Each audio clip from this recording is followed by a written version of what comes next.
Kakinada anchorage పోర్టులో నెలకొన్న సమస్యలను పరిష్కరించేందుకు చర్యలు తీసుకోవడం జరుగుతుందని కాకినాడ సిటీ ఎమ్మెల్యే వనమాడి వెంకటేశ్వరరావు పేర్కొన్నారు. కాకినాడ పాత పోర్టు రైల్వే స్టేషన్ వద్ద export and import shore labour union అధ్యక్షులు రాంబాబు అధ్యక్షతన జరిగిన మేడే వేడుకల్లో కాకినాడ సిటీ ఎమ్మెల్యే వనమాడి కొండబాబు పాల్గొని మేడే జెండా ఎగురవేశారు. ఈ సందర్భంగా ఏర్పాటు చేసిన బహిరంగ సభలో ఎమ్మెల్యే వనమాడి మాట్లాడారు. యాంకరేజ్ పోర్టులో నెలకొన్న సమస్యలను యూనియన్ నాయకులు, ఛాంబర్ ఆఫ్ కామర్స్ నాయకులతో వెళ్లి పరిశీలించి సమస్యలను పరిష్కరించేందుకు చర్యలు తీసుకోవడం జరుగుతుందని వివరించారు. కార్యక్రమంలో యూనియన్ నాయకులు పెద్ద సంఖ్యలో పాల్గొన్నారు. మన కాకినాడలో ఈఎస్ హాస్పిటల్కి ఆ రోజున దత్తాత్రేయ గారిని తీసుకొచ్చి 100 కోట్లతో హాస్పిటల్ నిర్మించడానికి శంకుస్థాపన చేస్తాం. ఈ రోజు హాస్పిటల్ కట్టుకున్నాం. ఈ రోజున అలా కార్మిక కోసం అన్ని రకాలు కూడా అభివృద్ధి చెందడం కోసం, వాళ్ళకి అండగా ఉండడం కోసం అనేక నిర్ణయాలు తీసుకున్నాం.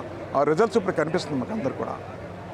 ఈరోజు అదే కాకుండా ఈ రోజు కొంటే ఇక్కడ ఉన్నటువంటి export and shore labour union కానీ ఇక్కడ వాళ్ళందరూ కూడా ఈ కాకినాడ యాంకరేజ్ పోర్ట్ డిపార్ట్మెంట్ మీదే వీళ్ళు జీవిస్తూ ఉంటారు.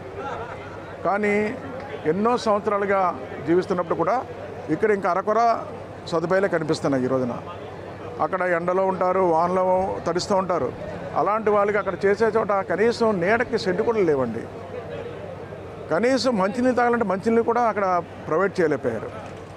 ఆ రోజు నేను చెప్పాను, నేను ఎమ్మెల్యే కూడా ప్రొవైడ్ చేయడానికి ప్రాణాలకు సిద్ధం చేస్తాం, కానీ చేయలేకపోయారు. 5 సంవత్సరాలు నిర్లక్ష్యం చేస్తే చేయలేకపోయారు.